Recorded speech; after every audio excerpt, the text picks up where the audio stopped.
اوعي تكوني لسه بتشتري البرطمان الصغير ال250 جرام ب35 جنيه. تعالي بقى، ده ال3 كيلو ب10 جنيه. تعالي نعمل اكبر كمية من صلصة الطماطم بطريقة سهلة جدا وبسيطة.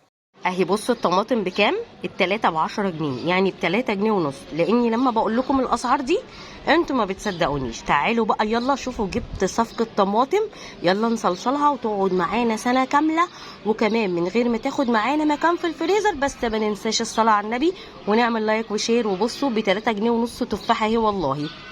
في الاول بقى بنجيب كمية الطماطم اللي احنا عايزينها. بصوا حمرة كده وجميلة، لو فيها حتة وحشة ولا حاجة بنشيلها، بس يعني ما كانش عندي في الكمية كلها الا طماطميتين كده، 2 فيهم حتة طرية. قلت مش مشكلة، هي كده كده صلصة، فطبعا بس لازم نشيل الحتت الوحشة. وبنشيل بقى العنقود بتاعها كده من فوق، وبنفتحها 4 فتحات بالشكل اللي انتوا شايفينه ده. هخليكم تعملوها في البيت بدون اضافات ولا مواد حافظة ولا اي حاجة، وهتقعد معاكي سنة كاملة، وهتكون صلصة مش عصير طماطم، لا صلصة الطماطم اللي بنجيبها من بره بالظبط. هنغسل بقى الطماطم ونقطعها بالشكل اللي انتوا شايفينه ده. وطبعا انا خلاص كده هجيب بقى معاكم بقية الكمية اللي انا عملتها. جبت بقى الحلة بتاعتي نزلت بالطماطم زي ما انتوا شايفين، اي كمية طماطم انتي عايزاها. بعد كده بناخدها ونرفعها على النار ونسيبها بقى لما تتسلق تماما. في المرحلة دي بقى بعد ما تتسلق كده ممكن تصفي المية وتضربيها، لكن انا بصراحة بعملها بالمية بتاعتها وبسيبها بتغيب معايا شوية على النار.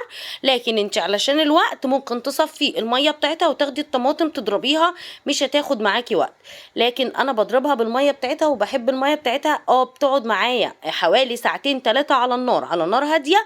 ولكن انا بحس ان هي بصراحة بتحفظها. بحط بقى معلقتين كبار من البابريكا، معلقتين من الملح، معلقتين من السكر، ودي المادة الحافظة معانا. هنقلب بقى كويس قوي ونوطي النار ونسيبها بقى مع نفسها. ومن وقت لوقت بنخش نقلبها، لما كل ما تقصر نوطي النار عليها. بتاخد معانا من ساعتين ل3. وطبعا ايدك فيها، يعني طول ما انت رايحه جايه كده تقلبي فيها لحد ما بتبقى معانا صلصه كده زي ما انتوا شايفين، ما فيهاش ميه خالص. تقدري تعبيها بقى في برطمانات، او تعبيها في اكياس، او تعبيها في اي حاجه. كمان تقدري تحفظيها في التلاجة من تحت، مش هيجرى لها اي حاجه. انا عملتها في اكياس وعملتها في برطمانات، يعني لو هتعملي طبخه هتاخدي 3 معالق وتزوديها ميه. مش دي ليه؟ لان هي معانا بيور، مش عصير طماطم وحاطينه يغلي كده على النار زي الصلصه اللي بتتعمل. لا دي صلصه. شايفه قوامها عامل ازاي؟